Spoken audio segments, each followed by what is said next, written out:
E aí, Léo? Tudo bem? E aí? E aí, tudo certinho? Tudo certinho, sim. Bom, cara, primeiro, enquanto tá dando as conexões aí do pessoal, só te agradecer por essa estreia aqui com a gente, essa primeira live nossa nessa série aí que a gente vai fazer, para a gente falar um pouquinho sobre essa importância da discussão da participação política e hoje contigo aí com o jovem, né? A gente já vem conversando muito nos nossos papos sobre isso, Uhum. e aí esse desafio que os partidos políticos, de um lado, têm, né, de atrair a juventude, e de outro lado, o jovem para se inserir no partido e de repente se projetar politicamente, né? Sim, com certeza, né? A gente tem esse grande desafio ainda, que é a participação, o interesse dos jovens pela política, em primeiro lugar, né? Acho que a gente já viu recentemente, circulou muito aquela notícia de que o menor número de jovens de 16, entre 16 e 18 anos que tiraram o título de eleitor. Menor número desde a redemocratização. Então, isso é muito simbólico, né, de como a política não está sendo interessante, atraente, não está sendo vista com a importância que tem, né, na verdade, para os jovens, principalmente para essa nova geração aí, 16, 17, 18, 19, 20 anos. E acho que é um grande desafio, né, pensar, em primeiro lugar, como mostrar aos jovens que a política é fundamental e que faz total diferença na vida das pessoas. E aí, assim, o jovem hoje ele tá na rede social, ele tem uma presença ali, principalmente no Twitter, defendendo causas, defendendo pautas, militando por algo que ele acredita, ou de repente até por personalidades políticas. Beleza, ele está fazendo aquele barulho dele ali. Quando a gente sai da rede social, o jovem está chegando no partido político? Você acha que está tendo essa.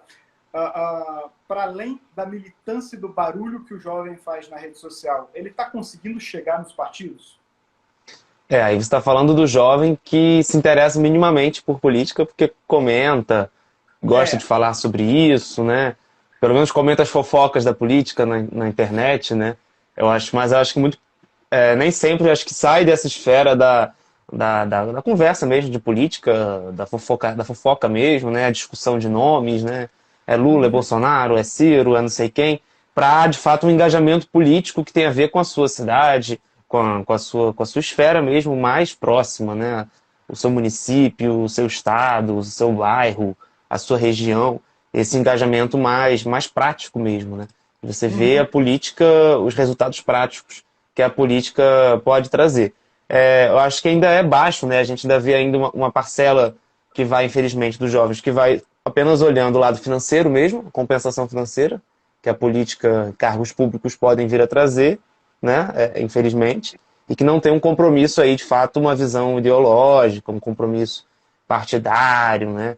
E de fato uma minoria que consegue de fato sair dessa esfera da internet, né? Parar de fato querer entrar e participar de um partido político, né?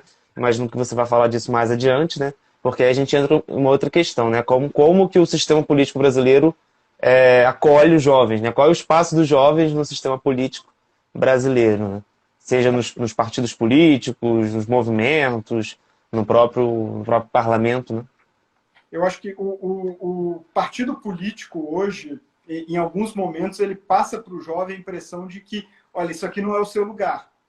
É como se fosse um patamar que ainda não é para você.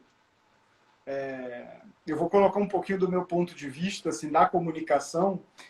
Em alguns momentos a gente vê que os partidos políticos do Brasil eles não têm uma comunicação antenada com a comunicação de hoje, né? Na própria rede social a gente não vê isso.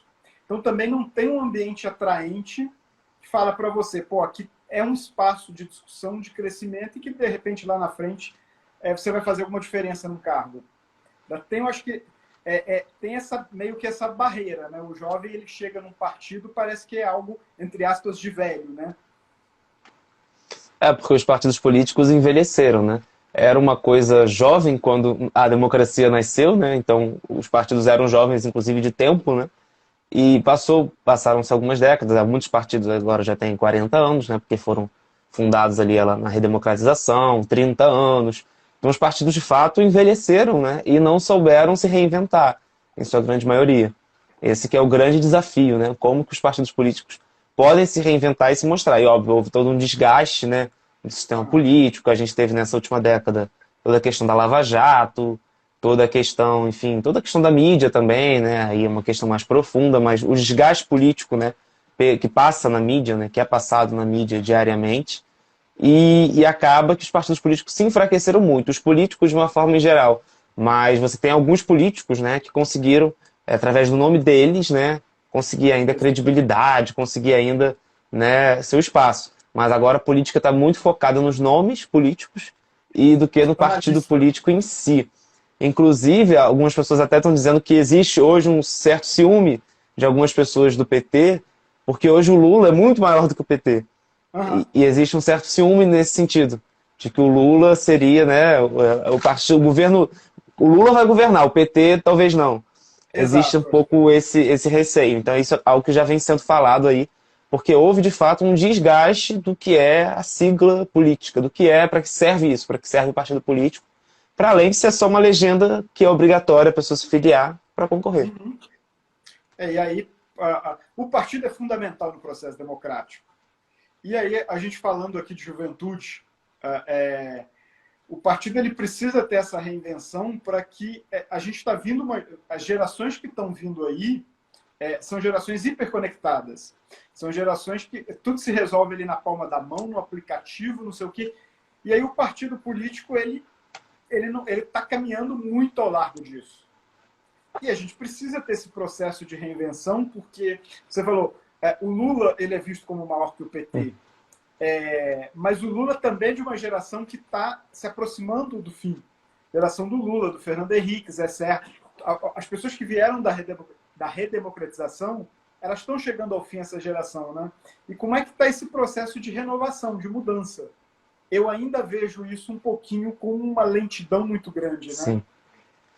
Jeff, eu vou aproveitar para linkar com outro assunto que você também gosta, né? E aproveitar que a gente está uma semana aqui do Carnaval, das escolas de samba, né? E você também gosta muito, eu sei. As escolas de samba também têm um pouco parecido, né? Porque elas de fato envelheceram em alguns aspectos, né? As suas direções, né? E não se Sim. adaptaram para isso, né? Agora foi anunciada aqui a venda dos ingressos para o grupo de acesso do Carnaval, e a venda é só presencial. Não sei se você viu isso. A venda vai ser só presencial no horário de 10 às 16 horas na Sapucaí, presencial. Só dinheiro vivo. Não aceita nem É isso. cartão. Como assim, entendeu? Assim, é, Você não é de uma, acompanha a evolução. é de uma, né, falta completamente de estar perdido no tempo, né? E os partidos políticos, em grande parte, sim, né? A gente tem um esforço aí de alguns partidos de estarem na internet hoje, mas é aquilo que eu falei, hoje quem consegue se modernizar muito mais são os políticos do que os partidos políticos. As instituições em si, elas ainda são vistas como algo muito pesado para as pessoas, né?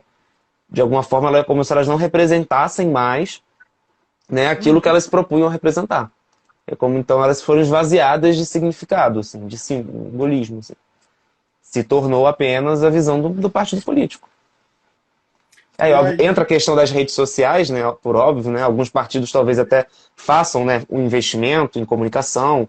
Hoje o PDT tem o João Santana, tem alguns partidos que estão fazendo um investimento, mas vai além, né, da rede social em si, né? Acho que tem toda uma questão, você entende disso, né? Tem uma questão de repensar a marca, né? Repensar como levar isso para a prática e como fazer as pessoas realmente se interessarem no partido político, né? Igual se interessa por TikTok hoje em dia. Não é nesse nível, né? Mas assim, realmente criar formas de isso ser sustentável ao longo prazo, né? De você realmente trazer esses jovens, né? Mesmo que ele não vá entender muito de política hoje, ele não vá, mas que isso possa realmente ter uma renovação, né? Uma perspectiva de renovação. porque aí eu acho que você fala até do TikTok, o TSE está com um perfil no TikTok muito interessante. Eles trouxeram memes, a linguagem do TikTok para falar de quê? De urna eletrônica, para falar da importância de tirar o título agora. Eles conseguiram, porque pensa, o TSE é uma instituição, né, jurídica, tem todo aquele peso, mas eles conseguiram ir para a rede, eles conseguiram ir para o TikTok, colocar aquela linguagem ali e deu certo. É porque eu acho que às vezes muita gente fala assim, não, se eu for para o TikTok eu estou me desmerecendo. Ou se eu for fazer aquela linguagem da rede social eu estou me diminuindo. Mas eu acho que é uma forma de você... São caminhos.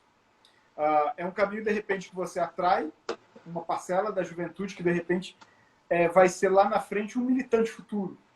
Vai ser lá na frente um dirigente. Vai ser o futuro daquele partido. Porque eu estou pensando muito aqui em partidos e não em pessoas, que eu acho que não dá para a gente também ficar enfraquecendo partidos. Uhum. Então Indo a gente para o passa para a lado. candidatura independente, então, se for assim, né? Claro, Assim, alguns países eles têm, né, mas ainda assim é minoria, né? Todos os partidos têm partidos políticos e os partidos políticos governam esses países. com uma coisa que se perde muito, porque partidos políticos, com as suas ideologias, seu programa de governo, ou pelo menos seu conteúdo programático bem colocado, né? Isso também se perde um pouco no Brasil. Então, às vezes, eu estou com fulano hoje naquele partido, quando vê, amanhã eu já estou em outro. E aí a ideologia se perde, né? Não existe.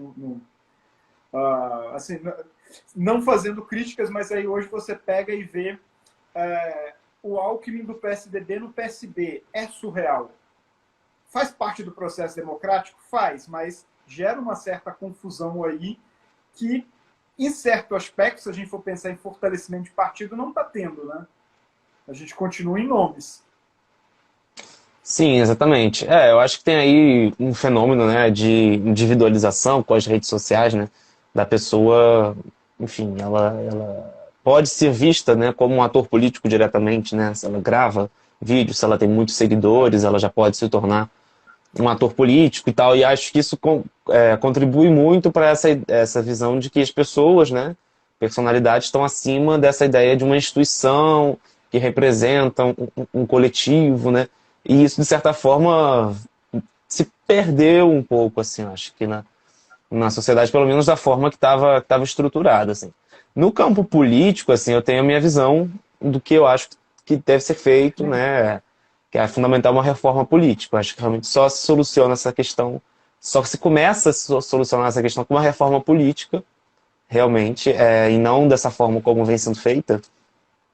Faz uma cláusula, depois faz a federação e tal. É muito complexo e é difícil, porque se você tira, caso você vá fazer apenas a cláusula, né, você só olha os partidos, só privilegia os partidos maiores, né? Mas não necessariamente os partidos maiores são mais ideológicos do que partidos menores. Então, ou tem mais organicidade do que partidos menores. Então, é muito complexo. Mas era muito importante, né, que se fizesse uma discussão real de reforma política, né, o que é muito difícil, porque o que acaba que a cada 2 anos, ou cada 4 anos, Tem uma nova reforma. o Congresso muda, mas exatamente são os próprios deputados legislando a favor deles mesmos para conseguirem a própria reeleição. É sempre isso, assim. É totalmente corporativista, assim, é A reforma totalmente política hoje, né, ela olha sempre a próxima eleição. daqueles que já estão eleitos. Então não olha aqueles que querem entrar, que nunca foram eleitos, principalmente os jovens.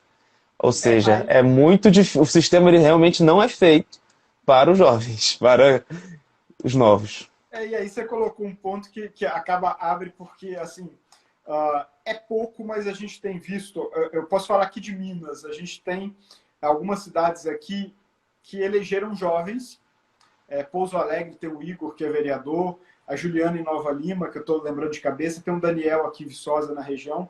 Jovens que conseguiram se eleger, casa de 20 e poucos anos, e estão fazendo um barulho, vamos dizer assim. Então, abalando a estrutura daquelas câmaras, daquele jeito de fazer política, daquele jeito de se relacionar com o eleitor, enfim. Eles estão, de fato, mudando uma realidade que era meio que engessada já nas câmaras. Beleza. Só que é a minoria. Disso tudo que a gente colocou agora aqui, como é que o jovem, ele entrou no partido político, ele tem ideia, qual que é o desafio que ele tem que enfrentar para conseguir se eleger? Porque eu acho que às vezes, eu não sei, eu tenho a impressão que o brasileiro também é meio reticente, né? Ele tem uma faixa etária de corte, assim, não, esse aqui é muito novo ainda, por melhor que seja a pessoa. O que a gente pode fazer? Qual que é o desafio para também conseguir que mais jovens se projetem, né? O partido político ele é um reflexo assim, do que é o sistema político brasileiro, que é um reflexo do que é a sociedade brasileira, né? Então, quando até viralizou aquela foto, né, do Alckmin lá, com toda a cúpula do PSB, com o Lula, que só tinha, né, homens brancos, né, e tal, duas mulheres apenas, né, brancas, não tinha nenhum negro, e pouquíssimas mulheres, né. E isso é um reflexo de como funciona o poder no Brasil. Se você olhar nas grandes empresas, né, também já viralizaram fotos de grandes empresas que são muito parecidas, né, nesse mesmo estilo, né. Isso é corriqueiro e o partido político ele vai ser um reflexo disso, inclusive os partidos de esquerda. Infelizmente, isso é uma realidade aqui, que a gente não pode dizer que é diferente, porque no meu partido é diferente, porque no partido X ou Y. E claro que tem avanços, né? Eu acho que Mas vou fazer um assim, parênteses para você, mas é o retrato até das câmaras, se a gente for olhar. Se sim. você olhar câmaras municipais, assembleias legislativas, o retrato é esse. Uhum. Acho que primordialmente, assim, alguns partidos, né, entre eles o PDT, por exemplo, tem movimentos, né, movimentos de juventude, movimento LGBT, movimento negro, assim, enfim, vários partidos têm no movimento negro, tem movimento de mulheres, praticamente todos têm, né, movimento de mulheres, acho que são formas já democráticas de haver esse espaço, muito por conta da obrigatoriedade, né, dos 30% para as mulheres. Então a lei teve que pressionar um pouco aí os partidos políticos a olharem mais para essa questão. E ainda assim, muitos não fomentam de fato a participação das mulheres, né? E apenas acabam utilizando aí candidaturas laranjas e tal para preencher a cota. Mas não porque não tem candidatas mulheres, de fato, né? Porque não fomentam, né, a participação feminina de verdade, né? Que é o maior desafio. Formar candidata, né? Acho que esse é o maior desafio hoje, né? Como você vai fomentar essas novas lideranças, essas lideranças diferentes, né? De grupos, né? Minorizados na sociedade. Acho que tem agora alguns grupos, como grupos de renovação, que se chamam, né? Se auto-intitulam grupos de renovação. Renova, eu acredito, RAPS, né? Tem alguns grupos aí que trazem um pouco essa linguagem, mas eles são suprapartidários, né? Inclusive acabam sendo muito questionados um pouco por isso. Eles têm figuras em diversos partidos da esquerda à direita, de vários partidos. E os partidos em si, acho que ainda falta um caminho ainda para como realmente dar mais espaço de verdade para essas pessoas. É claro que hoje os partidos de esquerda, a gente pode dizer que tem um discurso mais voltado a essa inclusão, mais voltado à questão racial, à questão dos jovens, à questão LGBT, mas você olha na cúpula, na prática, o espaço ele ainda tem um corte ainda, uma nota de corte aí muito complicada. E aí para o jovem se projetar, o caminho é cheio de obstáculos para ele chegar lá no fim com uma candidatura de fato competitiva. Porque ele tem uma estrutura partidária, ele tem já puxadores de voto. Tipo assim, são muitos obstáculos para ele conseguir chegar lá na frente e botar uma candidatura competitiva e que a sociedade também dê o voto de confiança. Né? Porque assim, tem experiências negativas, com certeza vai ter, mas aparentemente, essa turma nova que está aí, ela tem feito muito bem para a política. Né? Eu estou falando muito em vereadores, mas eu acho que temos deputados, tem secretários estaduais, secretários municipais, tem gente fazendo... Aí no Rio, né? Tem muita gente em cargos que estão fazendo a diferença e que são jovens. Eu conheço muita gente boa que está no Poder Executivo, né, que está tendo essa oportunidade aí. Realmente, você pode pegar jovens e ter maus exemplos, né, como Gabriel Monteiro, mas se você pegar os que já estão há muito tempo, da mesma forma, você vai ter muitos maus exemplos, né, e bons exemplos. Né. Eu acho que não tem como fazer esse tipo de julgamento. Infelizmente, ainda pesa esse julgamento, talvez até da parte do eleitor também, né, mas com certeza das direções políticas, das direções partidárias, sim. O jovem ainda é visto ainda como aquele que vai trabalhar para o outro, né? Vai carregar a bandeira para alguém de 50, 60 anos, né? que também não é a demérito, mas que é como se o jovem não pudesse trazer as próprias pautas, né? Trazer à tona as suas próprias reivindicações. E, em alguns casos, eu acho que novos olhares. A gente falou da a geração conectada. Talvez o jovem tenha uma forma também de entender a política pública, dar um complemento ali para você também modernizar o serviço público. Tem muita coisa hoje ainda que a gente está agarrada naquele ranço da administração Uhum. normal e que às vezes basta um novo olhar. E que, aí de novo, na experiência que eu tenho acompanhado de muitos vereadores novos, eles estão trazendo uma cidade inteligente, a questão do IPTU verde, tipo, são políticas que já começam a olhar a administração pública com olhares do futuro, né? Não é mais Uhum. só tampar um buraco de rua e depois cobrar o voto em troca disso, né? É um tipo de política também um pouquinho mais diferente e que eu acho que pode fazer a diferença a médio prazo aí num processo de renovação que a gente precisa. Essa conexão mesmo com os anseios que não são mais... Os anseios estão mudando da sociedade. Por mais que o Brasil, a gente sabe, a diferença é muito grande. O próprio acesso à internet, ele é... Muita gente ainda não tem um bom acesso à internet. Às vezes a gente vive numa bolha do Sudeste que parece que é tudo muito fácil, mas não, ainda tem muito desafio, né? Mas eu acho que tem muita gente que pode trazer esse novo olhar para a administração pública. Mas falta ter esse espaço, né? Sim, com certeza. E com certeza a presença é muito mais fácil o jovem conseguir atrair e mobilizar a atenção de outros jovens, né? Do que você tentar sempre que essa dificuldade de atração, né, dos jovens, essa dificuldade de atrair os jovens para a política, né? E você não sabe muito como fazer, né? É muito mais fácil que o jovem traga um olhar, uma perspectiva que vai facilitar isso do que os que já estão há muito tempo, né, e que já têm uma visão mais viciada, né, mais repetitiva mesmo do processo. Na tua experiência aí, até mesmo com o PDT e as campanhas que você acompanha, que você vivenciou, da juventude e dos políticos tradicionais, o que está tendo de maior desafio nesse contato, nessa comunicação com o eleitor, nessa interação mesmo?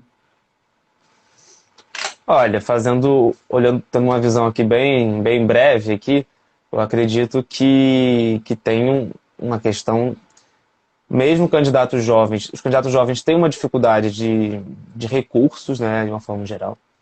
Pelo menos os que eu conheci, né, os que eu tive mais contato, eles têm claramente toda essa limitação de recursos, limitação mesmo estrutural para as suas campanhas, né, mais do que alguns outros candidatos que já estão há muito tempo, ou mesmo que não sejam políticos profissionais, mas que Uhum. já têm uma vida, têm um comércio, têm alguma fonte de renda que facilite aí o financiamento da campanha. E mais esses candidatos jovens, eles têm um olhar para a rede social, praticamente todos, assim. Mesmo não tendo muitos recursos, eles têm um dinamismo ali de rede social que os ajudaram a conseguir uma porcentagem ali, uma parcela ali de votos. E alguns nomes que você vê que têm recursos, mas que não investiram nada em rede social, assim, Uhum. né? Alguns mais velhos e tal, que não fizeram nenhum tipo de investimento em rede social. Apenas no voto mais tradicional mesmo, né? Local. Uhum. Mas que não aliaram isso, né? À campanha de redes sociais, né? Um planejamento disso. Nem um planejamento nada muito elaborado, né? Mas é aquilo que eu falei, mesmo esses jovens, né? Com poucos recursos, eles conseguem criar ali algum tipo de engajamento e tal com a rede social que esses outros não conseguem, assim. Tem esse diferencial da comunicação. A O comunicação. eleitor está conectado, né, também. Então, e aí você colocou do trabalho do PDT, que é um trabalho, tem uma referência muito grande nos nichos, nas minorias, nas pautas, a pauta do negro, a pauta LGBT, a pauta... isso para o jovem pode ser uma porta, porque o jovem é engajado nessa pauta hoje. E partidos muito tradicionais, eles até têm isso, mas você tem no discurso, você tem às vezes em políticas públicas, mas na prática partidária isso não tem muito, como tem no PDT, por exemplo. É uma porta mesmo de entrada e pode, até mesmo para pensar ali dentro políticas públicas, como é que você vivencia isso? O PDT, historicamente, é um partido que foi pioneiro em algumas coisas, né? Ele foi pioneiro, por exemplo, quando o Brizola, quando foi governador do Rio de Janeiro, nomeou 5 negros secretários de primeiro escalão. Isso foi um pioneirismo. Então, quando a gente está discutindo aqui, né, de fato, essa inserção, essa inclusão, que nem sempre ela é feita, né, mas às vezes ela é feita e foi feita, como nesses casos mais históricos do partido. O Mário Juruna, né, o PDT elegeu o primeiro indígena deputado federal, Mário Juruna. Então, tem todo um histórico, né? Agora tem a Duda Salabert, né, uma transexual, vereadora aí mais votada aí de Belo Horizonte, com uma votação histórica em Belo Horizonte. Então, o PDT tem esse histórico de ter minorias em espaços importantes, representativos. Eu acho que isso com certeza é fundamental para atrair o jovem. Assim. Hoje, alguns autores, né, de ciência política eles falam, né, que houve essa mudança com o tempo, né, daquela visão puramente da esquerda do sindicato, né, que a esquerda representava os trabalhadores de uma forma geral, da indústria e do campo, e agora você tem novos recortes, né, desde 68, né, em diante você passa a ter novos recortes, né, o movimento ambientalista, o movimento feminista, o movimento negro, o movimento LGBT, que é mais recente. Então, tudo isso impacta também. Então, aquele que pensa apenas, né, a esquerda da forma tradicional, né, apenas como a luta de classes, né, que também existe, mas apenas a luta de classes não entende muito esses recortes de hoje, né, esses diferentes grupos que estão envolvidos hoje. O PDT tem esse espaço, né, que eu falei. Eu acho que o grande desafio é pegar essas referências históricas que o partido já tem e mostrar que continua sendo um espaço para esses grupos, para o movimento negro, para o movimento LGBT. E alguns outros partidos também têm, né, esse recorte também, e isso trazem esse discurso também.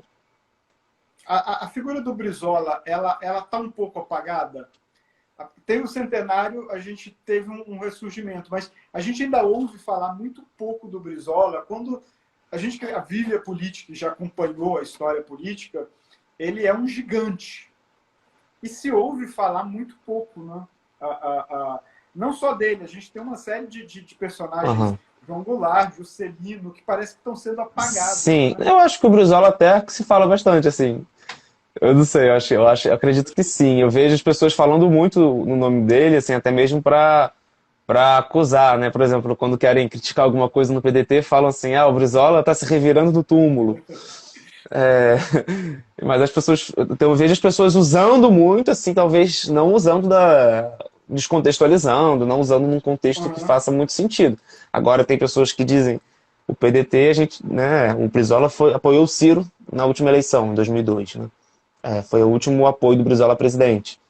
Então, existe toda essa reivindicação da memória de Brizola por parte do Ciro. Mas, ao mesmo tempo, tem pessoas que ficam agora dizendo, jurando que o Brizola apoiaria o Lula. Mas, enfim, tem toda uma discussão, existe uma discussão ainda da memória do Brizola. Então, eu acho que está vivo, sim, mas realmente ficou talvez muito nessa questão do nome, né? Talvez falando menos em trazer de fato, né, as suas ideias para a prática. Quem foi a figura, né? Às vezes, Quem foi? Porque eu acho que é uma forma de ter referências. Em alguns momentos dá para sentir que a gente passa, morre e as pessoas esquecem. Eu acho que na política essa memória, esse legado e essa construção a gente não pode deixar morrer, porque isso eu acho que é fundamental para a formação das próximas gerações. A gente tem uma galeria de políticos na história brasileira que talvez a grande maioria hoje, ou a gente pode colocar beirando 100% quase, não tem noção do que fizeram. E aí a gente acaba se perdendo em discussões com referências menores. Né? A gente vai discutir referência do período da ditadura e se perde esses grandes ícones. Eu acho que também os partidos precisam, não sei como dizer, mas não dá para a gente ficar só escondendo, já morreu, já passou, são figuras que eu acho que compõem a construção partidária, compõem a identidade política nacional, né? E aí eu falo do Brizola porque ele é um desses que eu acho que são fundamentais até mesmo em períodos onde a gente tem essas discussões, a democracia está em risco ou não. E as figuras que lá atrás fizeram a diferença, né? Elas podem ser referências para a gente hoje. Eu acho que o grande desafio, e talvez aí talvez perguntando um pouco para você, né, já que você realmente domina, né, essa área de comunicação política, é como trazer essa memória, né, mas sem se tornar uma coisa chata, né, e que uma coisa pesada, né, e que não atraia exatamente os jovens, que é o tema aqui da nossa live. Eu acho que o PDT vive muito, né, essa questão. O PDT talvez é o partido que tenha mais história entre todos os partidos brasileiros, porque começa com o PTB de Vargas e tal, e de João Goulart, e aí depois muda de nome, porque acaba tendo que mudar de nome para PDT, quando é refundado. Tem Brizola, Darcy Ribeiro, tudo isso, toda essa história aqui que eu vim falando já um pouco antes. Mas como trazer isso, né, e ao mesmo tempo ser moderno, né, sem ser uma coisa pesada, né, cansativa, né, para os jovens. Tem que parecer uma aula de história, né? Que o jovem torce o nariz para... parece uma aula de história, aula de literatura, que o jovem sempre torce o nariz, acha são assuntos chatos.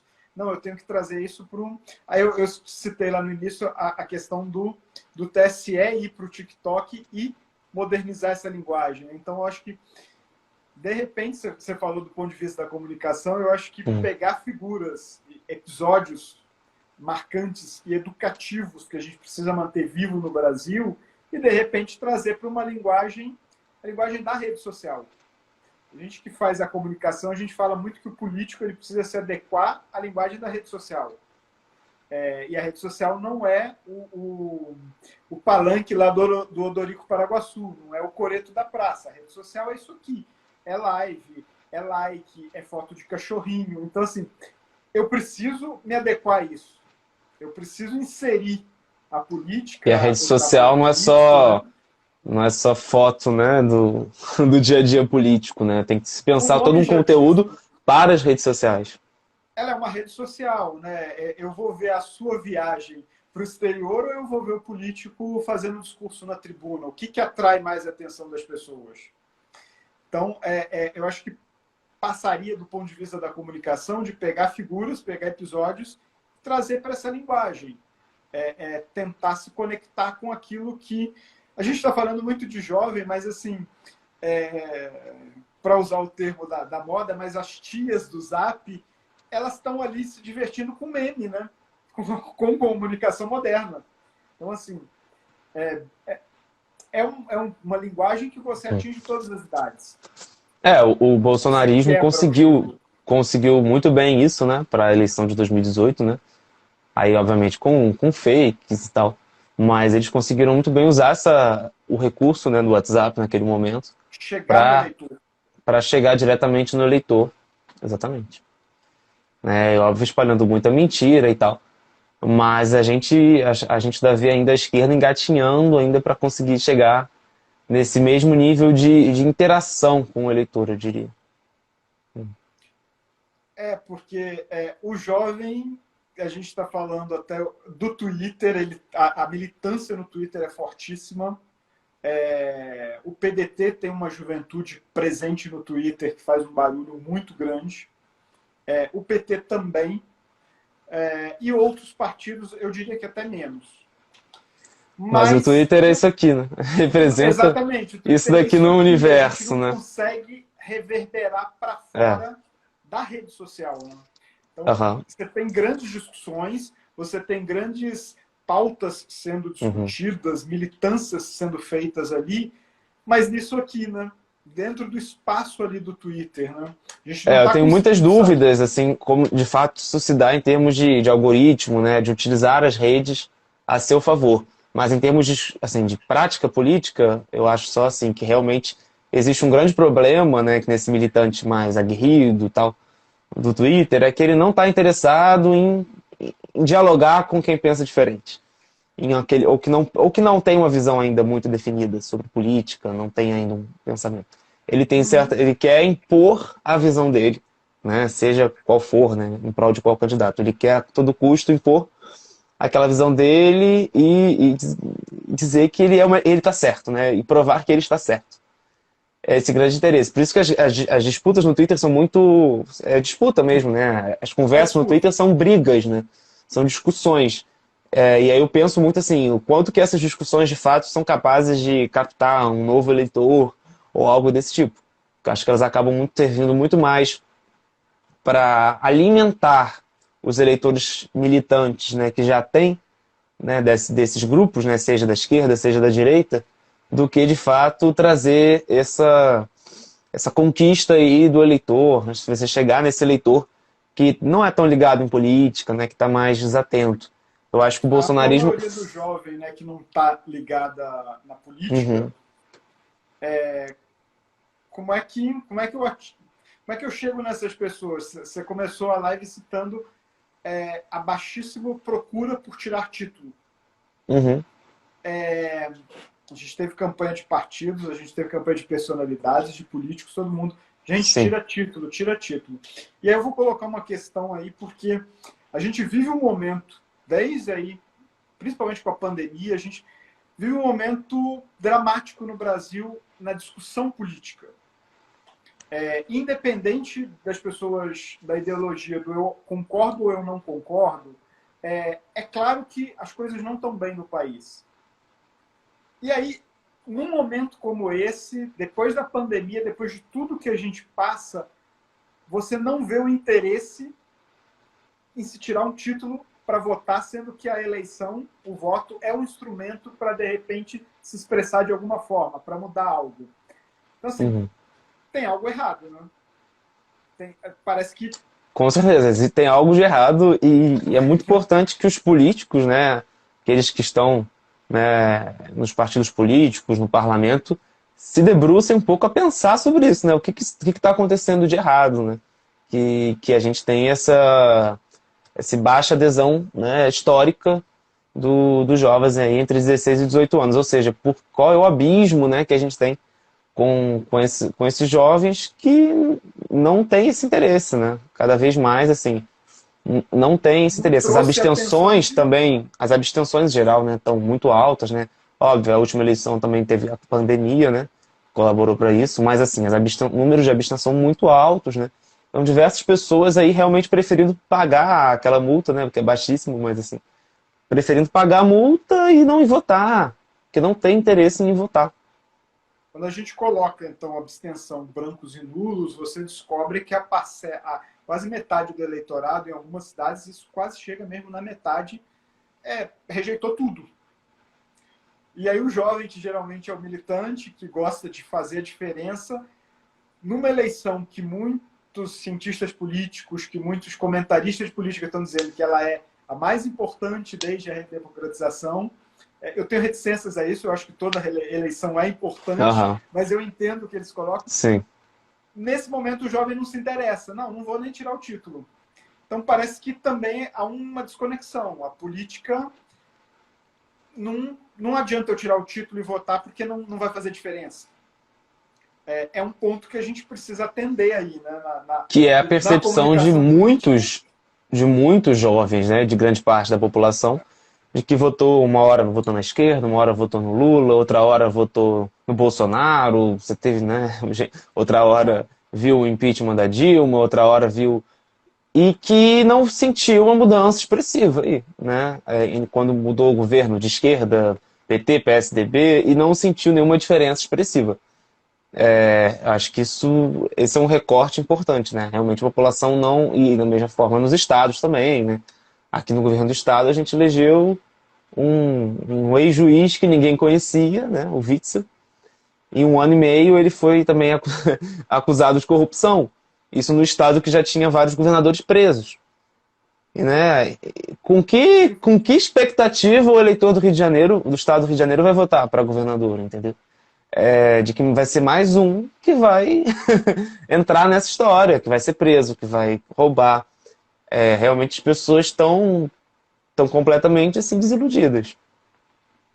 Isso impacta por mais que você diga as coisas estão ruins, sei lá, tem inflação, o preço da gasolina está caro, todas essas reclamações que a gente vê aí, mesmo assim a pessoa, não, mas votar não vai mudar nada. Trocar não vai mudar nada. É um sentimento de desesperança. E eu acho que aí entra a comunicação de um lado, mas as plataformas políticas de outro, né, elas se juntarem para tentar consertar isso aí, porque há um enfraquecimento. Né? E quanto mais se enfraquece, pior. Né? As instituições vão... De um lado, as instituições enfraquecem, de outro, as pessoas não põem fé nelas. Então, assim, tá ruindo, né? Isso, né? Eu acredito realmente que esse momento político, de certa forma, está terminando, né? Quando você tem aí né, figuras aí como o próprio Lula, né, que está aí desde a década de 80, né, sendo um dos protagonistas da cena política do Brasil. Caso ele seja eleito agora novamente, né, enfim, ele já está com alguma idade, né, ele vai ter mais um mandato provavelmente. Né? Então, assim, a gente está no fim, né, desse ciclo político, de certa forma. O PSDB é um partido que se desmantelou, né, e tal. Então, acho que a gente está no fim desse sistema político, desse ciclo político. Só que a gente não sabe ainda o que vai surgir ainda. O que vem. A gente não sabe ainda o que vem. Eu acho que a gente vive, de fato, um grande momento de transição. Né? A Nancy Fraser é uma cientista política americana e ela fala muito analisando esses fenômenos no mundo inteiro, né? Tem um livro dela que se chama O Velho Está Morrendo e o Novo Não Pode Nascer. Eu acho que tem muito a ver com isso, com esse momento que a gente vive no Brasil, né? Que o velho está ruindo, tudo aquilo que é velho, né? Não chamando as pessoas de velhas, mas tudo aquilo que é velho está ruindo e o novo ainda em alguns momentos não está pronto para nascer ou não está sendo permitido que ele nasça. A gente ainda não enxerga esse novo. A geração que vem desde os anos 80, pós-ditadura, ali, é uma geração que está chegando ao fim. E a gente ainda não consegue enxergar, tá, e aí, qual é a próxima? Né? Até porque, eu volto na questão dessa renovação ali, a gente não viu emergir lideranças. As lideranças que se formaram no Brasil, as grandes lideranças políticas, elas foram morrendo, se aposentando, algumas já estão aí, vou chamar fim de carreira, sem desmerecer a trajetória, mas a idade já vai aposentando essas pessoas. E o que veio depois? Qual a nova geração de liderança mesmo política? A gente não enxergou. Exatamente. Olhar partidos, olhar cada partido ali, às vezes você vai encontrar 1, 2, 3 lideranças que fizeram história, e aí depois, né? Pós-Fernando Henrique, o que veio no PSDB? Não veio. Então, a gente não teve esse processo de renovação, né, de referências. E a gente viveu o momento ali de 2013, né? Teve as jornadas de junho de 2013, mas isso acabou se convertendo depois em todo um processo que acabou sendo apropriado pela direita, né? E num processo totalmente institucional, né? Envolvendo já as figuras tradicionais da política, o impeachment e tal. Ele acabou perdendo aquele caráter de ser um movimento de jovens, de fato, né? Como foi lá atrás, enfim. 68, e também a própria redemocratização, assim, tem toda essa característica de ser um movimento de juventude contra o sistema, ou apontando um novo momento, assim. E os partidos políticos na redemocratização, né, eles engajaram os jovens naquele momento. Né? Tinha uma participação popular maior do que tem hoje, porque as pessoas estavam, né, exaustas da ditadura militar, né, e as pessoas estavam, né, sedentas por democracia. E naquele momento os partidos políticos se mostraram ali como uma grande aposta, né, uma grande proposta de democracia. Porque a ditadura, ela se desgastou, né? E me preocupa muito que a democracia se desgaste, né? Porque, por pior que seja, a democracia ela é o melhor dos modelos, né? E não a ditadura. Então, quando a gente vê também gente já que apoia, né, esses regimes autoritários, né, inclusive pessoas ligadas ao presidente, né, o Bolsonaro, eu acho que isso é muito preocupante e todos nós que temos a preocupação pela democracia representativa nas nossas áreas, né, trabalhando com política, trabalhando com jornalismo, com comunicação, acho que a gente tem muito que se preocupar com isso, né, de como não, como reinventar a democracia mesmo, como Sim. reinventar esse ciclo, né, que começou ali na década de 80 e que está chegando ao fim, né? Acho que o Lula é uma figura muito representativa nesse sentido, né? Porque Sim. talvez, né, pegando a lista, tinha um Brizola que já faleceu, o Fernando Henrique não está mais na política, e você pega realmente o Lula aí como o nome aí que realmente está no seu final, né? Vai, enfim, no seu final da sua carreira política. E aí, a gente acabou entrando nessa questão da eleição, do que a gente pode esperar aí. A baixa participação do jovem inicialmente em tirar o título, em querer votar pela primeira vez numa eleição talvez decisiva e tal. E aí, o que a gente pode esperar? Vamos brincar de previsões aqui, mas o que a gente pode esperar da juventude para o processo eleitoral desse ano? O que você, a sua bola mágica e o que você Uhum. enxerga aí de. Achei muito positivo esse movimento da Anitta e de outras celebridades de incentivarem essa questão do voto entre os jovens, dos jovens entre 16 e 18 anos, né?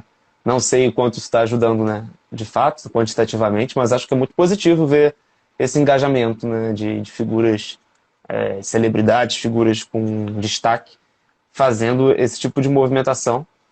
Acho que, olhando assim no jovem, existe uma parcela desse jovem que está completamente apartado e desesperançado, que para ele não faz nenhuma diferença Lula, Bolsonaro, e nem Ciro, e nem Dória, nem ninguém, né? Para ele é tudo igual.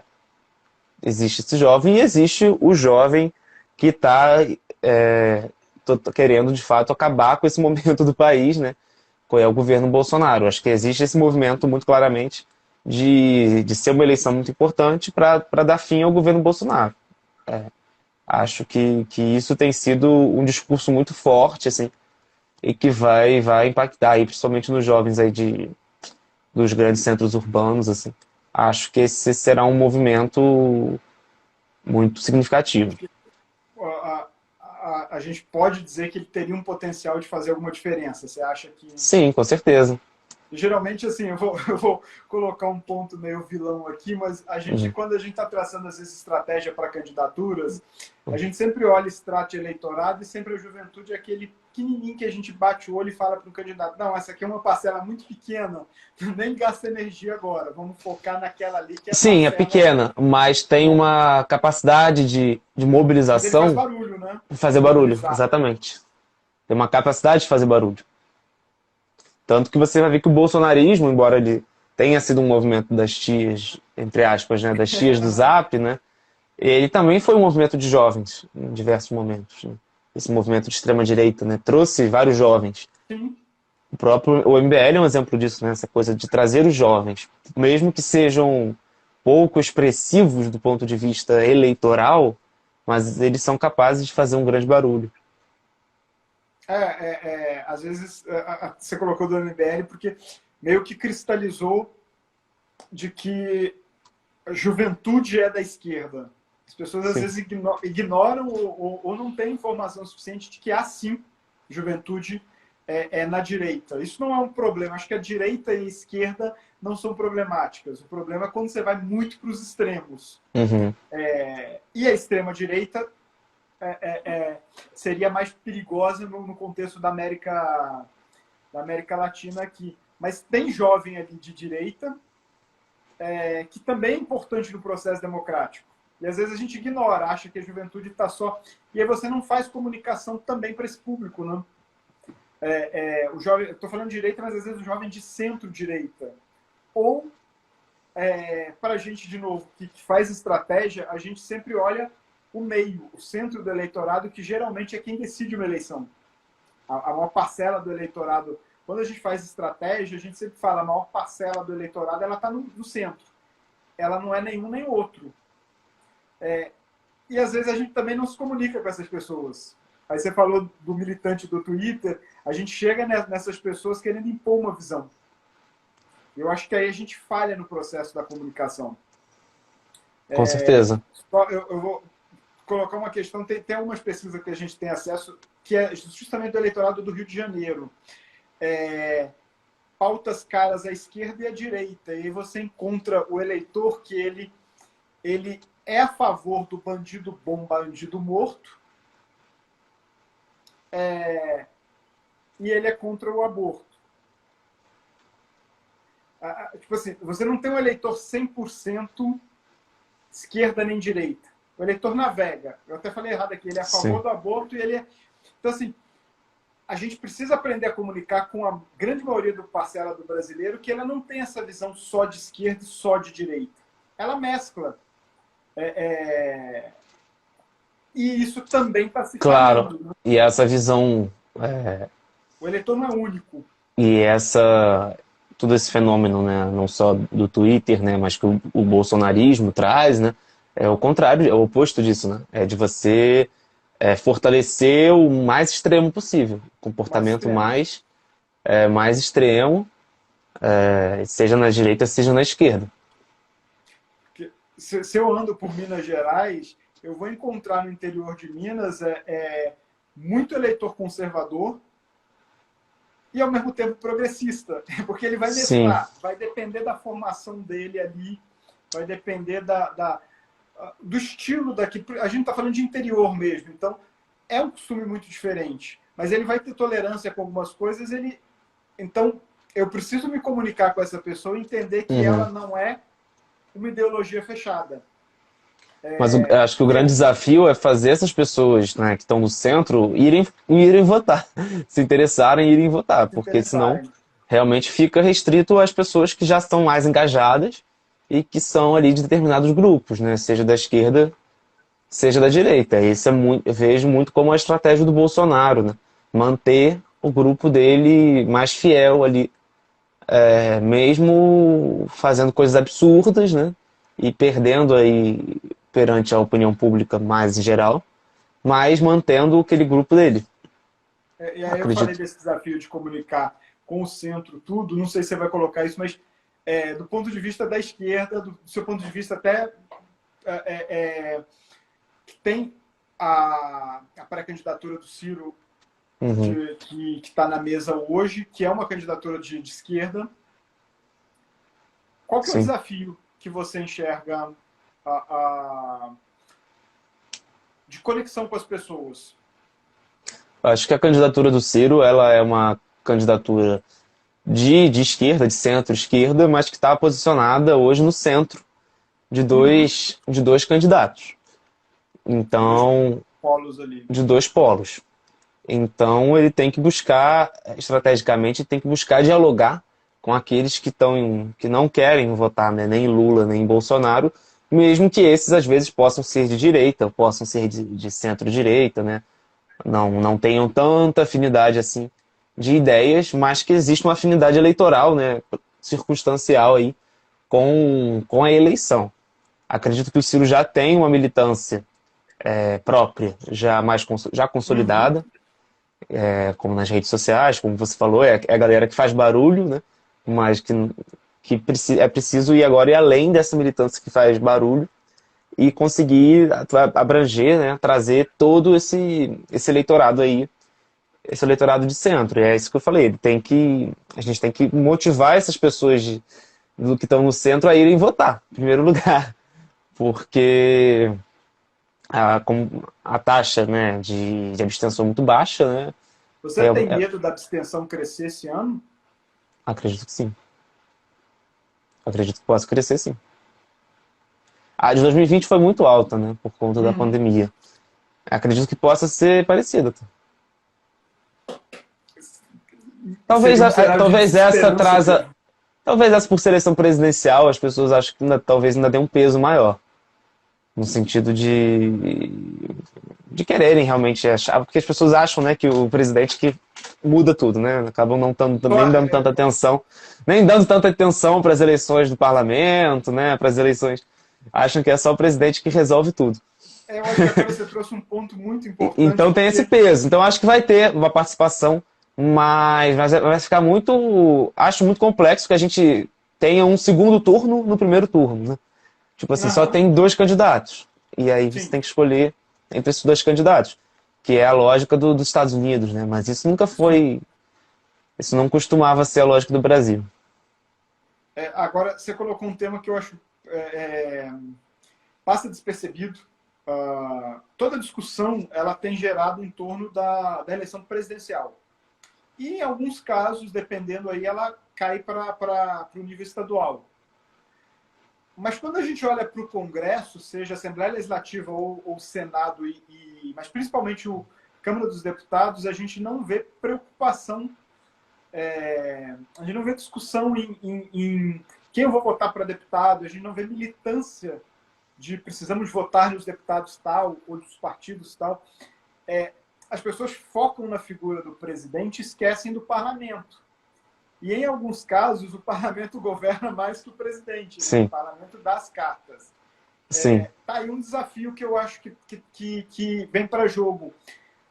Mostrar para as pessoas que quão é importante escolher seu deputado, estadual ou sim. federal. Né? O parlamento no Brasil tem um peso muito grande, né? Apesar de ser sistema presidencialista, mas aqui o parlamento tem um papel muito, muito forte. E como a gente vinha falando anteriormente, no caso do parlamento, né, as regras são feitas pelos próprios deputados. Então, a cada 4 anos eles fazem uma nova reforma política para facilitar a sua própria reeleição. Agora a gente tem a questão aí do orçamento secreto, né, que é para além das emendas públicas, você tem todo um orçamento paralelo de emendas para os seus deputados, feitas do governo, né, para os deputados, para eles consolidarem suas bases nos seus estados. Então, algumas pessoas, né, alguns senadores, inclusive, já acusam, né, de que essa pode ser a eleição com menos renovação dos últimos tempos. Porque vai ser muito, para quem já tem mandato, vai ser muito fácil se reeleger. Garantia da base. Né? Vai ser muito fácil se reeleger. E aí vai ser difícil encontrar esse espaço para o novo e tal. Então, realmente, assim, é um cenário bem complicado, assim, porque o parlamento ele é fundamental. Você não consegue avançar em diversas pautas sem um parlamento renovado. Você não consegue fazer uma reforma política, de fato, né, efetiva e boa, né, com um parlamento como ele é atualmente. Então O precisaria. parlamento pode escravizar um presidente. Com Então, assim, certeza. Então, você olhar para o seu deputado, né, o deputado em que você vai votar, ou a deputada, é muito importante. acho que a militância que a gente tem para candidaturas majoritárias, os cargos do executivo, eu acho que ainda falta a gente trazer essa militância para o lado do legislativo. Das pessoas irem às ruas ou às redes sociais, né, para defender votos em deputados, em figuras mesmo que Sim. você sabe que lá na frente vai fazer alguma diferença. Ou, de repente, o voto em legenda, fortalecer partidos, mas Porque o ter essa voto para preocupação. presidente e para o executivo, ele acaba tendo uma coisa mais de ideias, no geral, né? Representar a esquerda, representar a direita. E para deputado, as pessoas acabam não levando muito isso em critério. Elas A votação votam bagunçada no de famoso, siglas. no jogador de futebol, no pastor, no padre, não sei seja lá quem for, sabe, do movimento X ou Y. Elas votam baseado nisso, elas não votam tão baseadas numa ideia de país, né, numa ideia de sociedade, como elas votam pro executivo. Aí entra um pouco nessa questão do enfraquecimento dos partidos, né? Aquele voto de partido, né? Você não tem mais tanto isso. O voto da legenda ele vai O cair, né? voto da legenda, o voto do partido, né? Seja o que os deputados daquele partido, seja quem for, né, eles representam aquelas ideias. E aí você acaba tendo as nominatas ali dos partidos às vezes fracas, porque você fortalece os puxadores de voto para se reeleger, enfim, né, as grandes figuras, Mas quando você tem a composição final do parlamento, acaba que o interesse da população fica em segundo plano e, dependendo, o presidente da República não consegue governar. Porque aí o parlamento, na verdade, a gente tem essa discussão de semipresidencialismo, de trazer o parlamentarismo para o Brasil, enfim. Sempre, de tempos em tempos, vem essa discussão. Mas se a gente parar para olhar assim, o parlamento acaba governando. A gente já tem um parlamentarismo disfarçado, né? Então, volta naquilo. Em quem você está votando para deputado? Eu estou falando de deputado, a gente está esquecendo para vereador também. Em quem você vota nesses cargos, a qual peso que você dá, porque isso lá na frente pode custar um impeachment aberto ou um impeachment não aberto, né? Sim. Então, assim, dependendo da distribuição e da forma da negociação, você segura um processo, você abre um processo, você dita mesmo o andamento da política no país. As pessoas têm uma aversão muito grande, né? As pesquisas mostram uma aversão muito grande ao Congresso, né? Por conta, né? Todo aquele... também um número enorme de parlamentares, aí saem aquelas denúncias, né? As regalias, os abonos e tal. E eu acho que os bons parlamentares, às vezes, não conseguem aparecer, né? Exatamente. Só que aí a aversão acaba criando um distanciamento, né? Ao invés das pessoas realmente olharem para esses problemas, né? E acreditarem que existem outras figuras com qualidade que vão entrar lá e vão fazer diferença. E acho que estão fazendo meio que separado. Talvez não tenham tanto destaque, né? Você tem economia de dinheiro público por diversos parlamentares, Sim. Você tem projetos de lei ali que fazem de fato a diferença, mas isso se perde no meio da... E aí, na hora do voto, eu voto em quem? Em quem o prefeito mandou, em quem o vereador indicou, e aí a gente tem uma... fazer campanha para deputado é muito difícil. Muita gente não sabe em quem não sabe em quem vai votar e aí acaba recebendo qualquer um na boca de urna ali. Vou nesse. Pego eu vivencio a questão de que as pessoas elas atribuem a um deputado, seja federal ou estadual, a função de um vereador. Então, na verdade, Sim. o deputado federal serve para asfaltar a rua. Então, assim, até nisso a gente está falhando ainda, né? Sim, sim. O que faz um federal, o que faz um estadual e um vereador? Na verdade, todo mundo botou tudo num balaio só. E aí eu vou dar um giro aqui, mas voltar aqui. Dá para a gente pensar em formar já o jovem para a política de uma forma em que o processo político brasileiro fique claro, né? Porque, na verdade, às vezes a gente elege um sujeito que chega lá e não faz a menor ideia do que eu acho que falta ainda muita educação política, né? Falta muita educação política nas escolas mesmo, educação formal mesmo, sobre política, sobre o funcionamento do sistema político, né? Sobre a Constituição, sobre as leis, debates políticos. Agora tem simulações de debates, não sei se você já viu, mas alguns colégios têm concursos, né? Simulação de debates, até internacional da ONU e tal. E aí eles fazem também, né? Algumas vezes fazem também do Congresso Brasileiro. Mas acho que existem formas, né, dinâmicas aí de debater. Mas realmente é importante que não se tenha esse receio, né? Ou que não se veja como algo desimportante, né? Debater política já no colégio, já no ensino médio, né? E a mídia... Desmistificar também, né? Pera, isso aqui não é um bicho de sete cabeças, isso aqui não é uma coisa de velho. Isso, e a mídia também precisava ter uma visão mais realmente explicativa, acho, do sistema político, do que essa visão que é um pouco, às vezes, um noticiário de fofocas, né, trazido para a política. Acho que isso contribui muito para esse desgaste da política. Para além dos problemas da própria política, né, acho que essa visão de noticiário de fofoca, né, contribuiu muito para isso, porque traz apenas um aspecto negativo, mas quase nunca ou nunca traz o positivo. E aí você vai cristalizando na opinião das pessoas de que não, é tudo igual e não faz nada e não serve para nada. E, enfim, aquelas frases que a gente já está acostumado a escutar, coloca todo mundo num balaio e aí, bom, o dano vai vindo, né? Você fortalece a polarização, você enfraquece partido, você enfraquece políticos que querem fazer diferença, e aí no final a gente entra nesse grande, sei lá, nesse grande limbo aqui de dúvidas, e aí tá, o que vem para frente, o que a gente pode fazer. E o que se fortalece quando você enfraquece a política, né? Quando você... Assim, né, o que se fortalece quando você enfraquece o Estado brasileiro, né? Quando você acredita que o Estado não é importante. Né? Você tem o abandono aqui no Rio de Janeiro, as milícias, tráfico, né, dominando diversas áreas por ausência do Estado.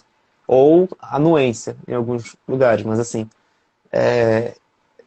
se o Estado estivesse presente ali, né, com educação, com saúde, com saneamento básico, com tudo que uma sociedade deve ter, né, talvez não se proliferasse esse tipo de prática. Aí você coloca... Quando você enfraquece a política, eu até entendo do ponto de vista do discurso, mas, por exemplo, quando você vem para a política dizer assim, não, vote em mim porque eu não sou político.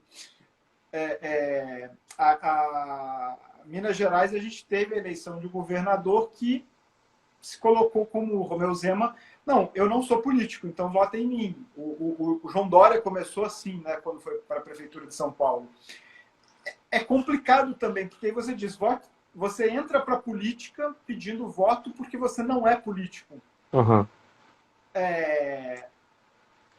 Porque se esgota em muito pouco tempo, né?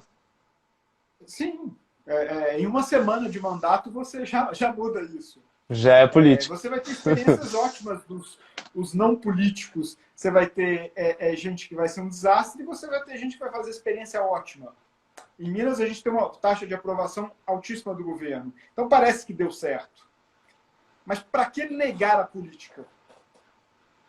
Né? Aí você olha São Paulo, parece que a aprovação do Dória não é tão boa. Então, assim, mas negar a política ao entrar nela, eu acho que é também complicado. Ele não pode entrar com esse discurso de negação. É uma forma de enfraquecimento. Então, assim, aí eu volto naquilo assim. Então, se for assim, candidaturas independentes, porque se nada serve, também não acho que é o caminho para o Brasil, né? Acho que na prática isso já ocorre, né? Essas candidaturas independentes. Só que de uma forma muito distorcida.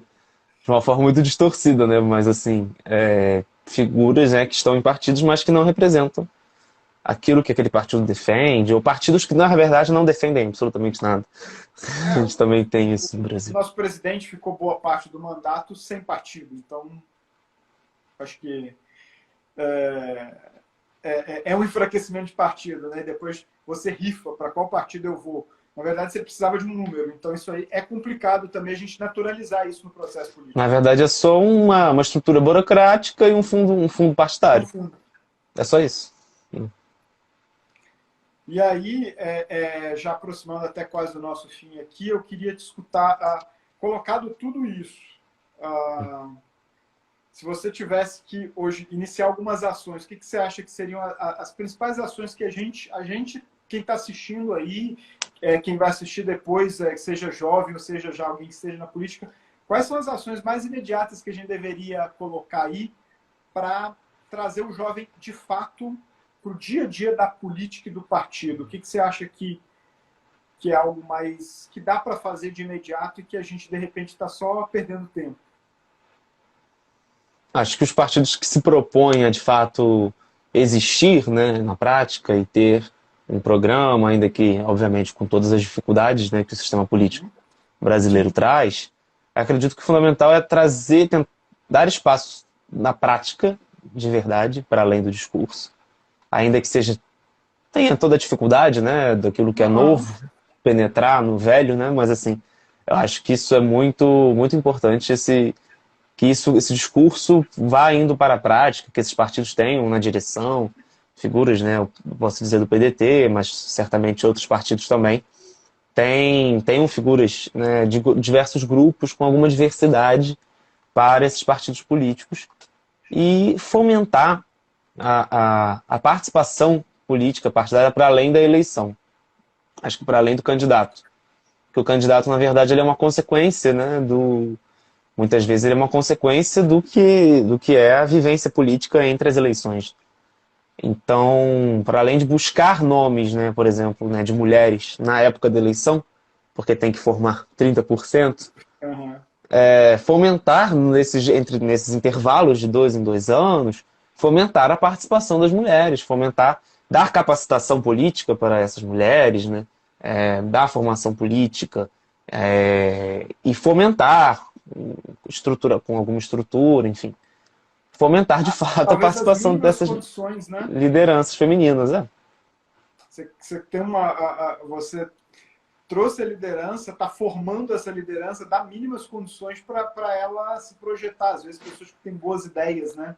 Acho que falta formação de lideranças nos partidos. Acho que hoje os partidos eles já querem a liderança, né, que tem os votos dela, né, que tem a base dela, para ser que vai ser candidato e vai ter uma votação ali que vai ajudar a nominata e tal. Aham. Vai ser boa. Mas dá E para aquele fazer as duas jovem coisas, né? que não tem ainda base nenhuma, né, base, digo, base política, né, de pessoas. Não tem ainda uma Uhum. base, não tem ainda, né, muita gente ali. Não tem voto, né, de fato, mas você vê que é um jovem com potencial, né? Não tem o financiamento, às vezes, mínimo, né? É preciso fomentar esse jovem, ajudá-lo, né, a ter capacitação política, através também dos parlamentares que já existem, né, no próprio partido, né, sei lá, enfim, idas a Brasília, não sei, acho que existem várias formas aí que os partidos podem funcionar no sentido de se preocupar mesmo com a formação de lideranças. Acho que se eu fosse resumir alguma coisa, Aham. acho que falta hoje formação de liderança, isso inclui os jovens, né, óbvio. Falta formação de lideranças, porque se espera já a liderança já pronta, que já tenha voto para a eleição, às vésperas da eleição. E aí, obviamente, assim como para conseguir um primeiro emprego, né, o jovem ele não tem ainda aquela base, né? Assim como para conseguir eleição, o jovem não tem não tem o voto ainda. Então, acho que o jovem acaba ficando em desvantagem por conta disso. Dá para você começar a montar, vamos chamar assim, não é o melhor termo, mas enfim, um candidato competitivo para o seu partido sem precisar recorrer ali na hora H ao puxador, né? ao youtuber, sei lá. Você consegue criar as suas lideranças políticas, projetá-las para que quando você chegar numa eleição municipal, vamos começar ali por baixo, né? Ela possa, essa pessoa consiga, ela tenha condições de disputar com a velha guarda, com quem já tem muito Uhum, mandato, ela tem condição de se projetar. O partido dá essa base, né? Porque geralmente quando aqui na agência a gente é procurado por o candidato, ele procura na cara e na coragem, vamos dizer assim. uhum, Ele vem, pô, tô aqui, quero ser candidato. O apoio do partido vai vir talvez lá na eleição, né? uhum. Vai depender. Então, assim, e às vezes a pessoa tem muito potencial. Só que também você não consegue fazer um milagre de última hora.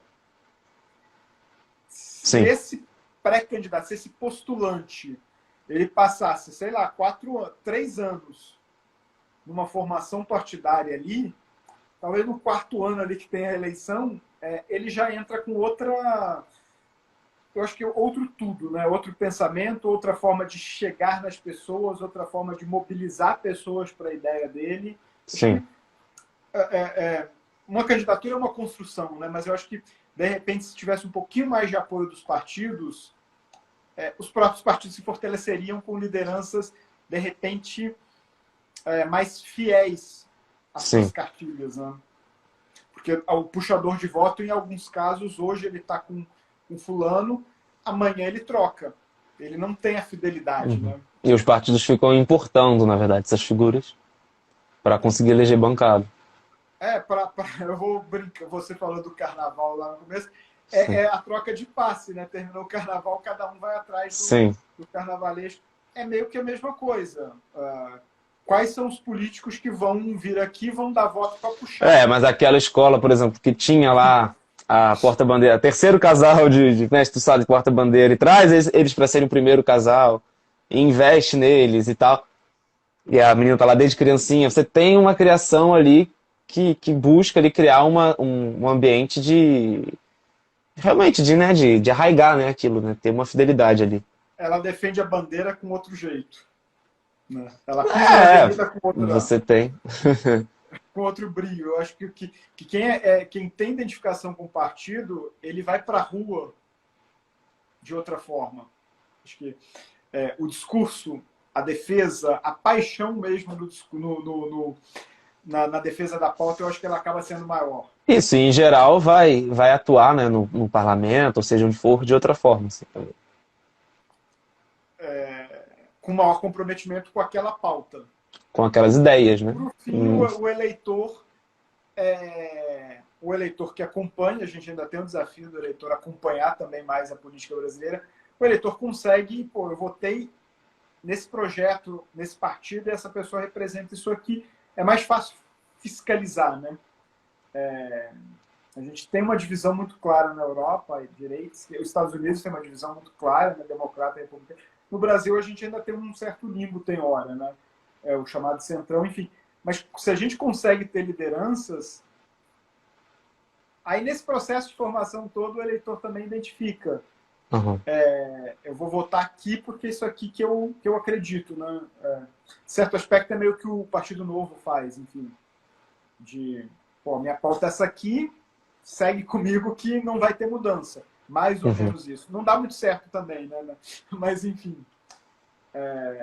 Acho que essa identificação também partidária acaba sendo importante. Passa pelo processo de formação, né?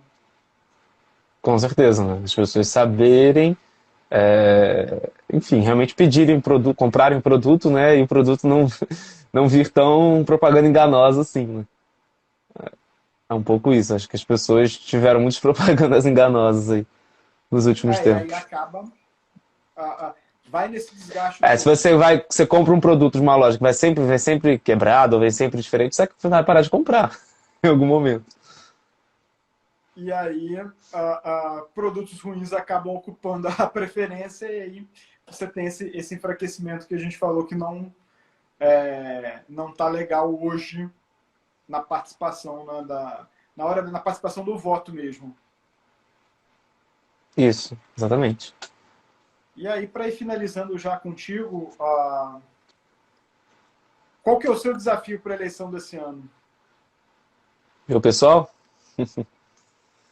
Bem, aqui é a Fundação Pode ser o Leonel seu Brizola. pessoal e o seu partidário. A Fundação Leonel Brizola, né? Ela funciona aqui como a fundação do PDT, né? Ligada ao PDT.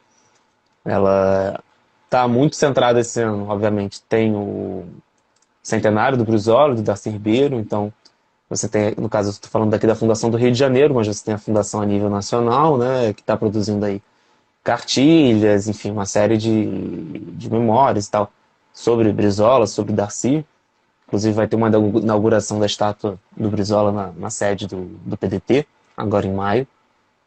E, de resto, a fundação também está centrada nas eleições, né? O partido está voltado aí ao projeto eleitoral. Tem esse projeto do Ciro Gomes para presidente, a gente já falou um pouco sobre isso mais cedo, né? Que é um projeto, né, desafiador, né, de conseguir tentar aí pegar esses votos aí que estão no meio, né, tentar fazer com que essa eleição não seja apenas um plebiscito, né, um ou outro, Sim.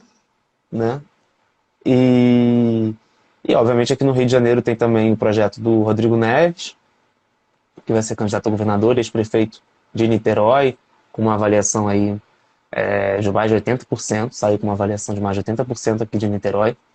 Hoje é uma maior IDH do estado do Rio de Janeiro, enfim. Quem não conhece Niterói, conheça uma cidade. Aproveite para conhecer o Rio, aí vai um pouquinho em Niterói. E acho que o PDT hoje tem trabalhado muito nesse fortalecimento da marca, né? Acho que como tendo a história que tem, as ideias que tem, ao contrário de alguns partidos que não têm história nenhuma, o PDT tem essa vantagem, né? Mas tem esse desafio de atualizar essa marca, de trazer, falar de Brizola, falar de Darcy, e ao mesmo tempo representar uma coisa para o presente, né? Conquistar esses jovens do TikTok, né? Conseguir se atualizar de alguma forma. Então, o partido tem feito um investimento, né? Ainda com todas as dificuldades, mas tem feito um investimento nessa coisa da marca PDT. Você vai ver a militância que defende o Ciro no Twitter, eles são militância que fala muito do partido, né? Como a gente Sim, representa o PDT, que é o partido desenvolvimentista, que é o partido progressista de centro-esquerda e tal. Não é só o Ciro, né? Representa o PDT. Então acho que esses são os principais desafios. Bacana. Então, cara, eu quero te agradecer aí por você ter participado com a gente. Essa é a primeira live que a gente está fazendo, uma série que vai ter aqui na mensal aqui pelo Instagram da agência, para a gente conversar com profissionais da área da comunicação política, políticos também, né, e pessoas que vivenciam o dia a dia, estão ali, de alguma forma, fazendo política. E a nossa ideia para essa série foi justamente enxergar a necessidade de se discutir política, se desmistificar um pouquinho, que não é algo chato, muito pelo contrário, é algo importante. Né? Aqui na agência a gente vivencia, seja a comunicação de mandato, seja agora a loucura de projetar campanha eleitoral. A gente vivencia isso, só que ao fazer a política para o eleitor, a gente percebe que ainda precisa formar mais o eleitor. Precisa discutir mais política. Então, acho que essa série a gente vai tentar discutir um pouco isso. E aí eu te agradeço por você ter aceitado aí, estrear aí com a gente. Obrigado você. Papo. Espero que a gente depois converse mais, trocar mais ideias aí em outras oportunidades. Com certeza. Vou te chamar também para falar aqui para o pessoal do PDT do Rio de Janeiro, aqui pela Fundação. Beleza. Pessoal que acompanhou aí, muito obrigado. E até a próxima em abril, em maio agora a gente está de volta. Valeu. Valeu.